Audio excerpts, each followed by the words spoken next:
નમસ્કાર મિત્રો, ફરી એકવાર આજથી આગામી 2 દિવસ ભારેથી અતિ ભારે વરસાદના નવા રાઉન્ડ માટે તૈયાર થઈ જાય.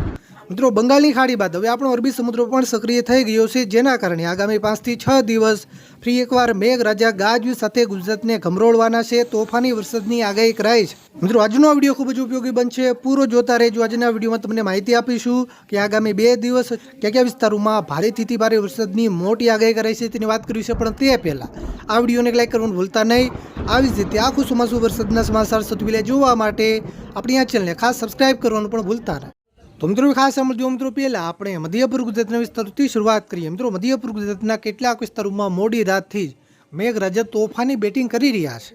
હવે આજે ખાસ કરીને દાહોદ, પંચમહાલ, છોટાઉદેપુર જિલ્લામાં ઓરેન્જ એલર્ટ જાહેર કરાયું છે. ઓરેન્જ એલર્ટ એટલે કે આગામી 12 થી 24 કલાક દરમિયાન આ વિસ્તારોમાં ભારેથી લઈને અતિભારે સુધીનો વરસાદ પણ પડી શકે.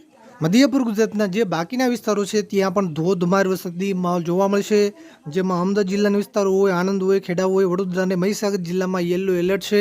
એટલે કે આ વિસ્તારોમાં પણ આજે મધ્યમથી લઈને ભારે સુધીનો વરસાદ પડવાની શક્યતા છે.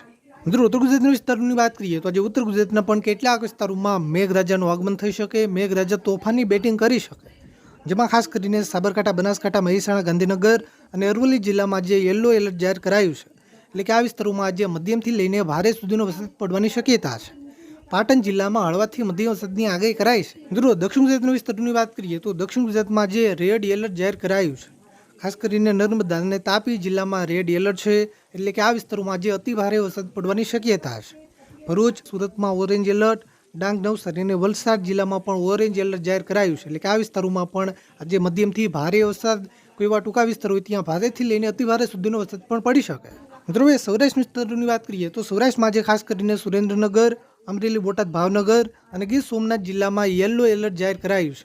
એટલે કે આ વિસ્તારોમાં પણ આગામી 12 થી 24 કલાક દરમિયાન મધ્યમથી લઈને ભારે સુધીનો વરસાદ છૂટાછવાયા વિસ્તારોમાં પડી શકે. જૂનાગઢ, રાજકોટ, પોરબંદર અને મોરબી જિલ્લાના પણ અમુક વિસ્તારોમાં જે વરસાદી માહોલ જોવા મળી શકે. આ વિસ્તારોમાં હળવા વરસાદની આગાહી કરાઈ છે.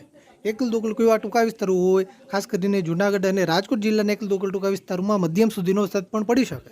તો મિત્રો, આ આજના વરસાદના મોટા સમાચાર. મિત્રો, તમારા વિસ્તારમાં વરસાદ છે કે નહીં, તમારા વિસ્તારનું નામ લખી નીચે કોમેન્ટ કરવાનું ભૂલતા નહીં.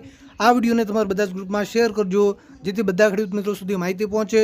વિડીયોને લાઈક કરવાનું ભૂલતા નહીં. આપણી આ ચેનલને ખાસ સબસ્ક્રાઇબ કરવાનું પણ ભૂલતા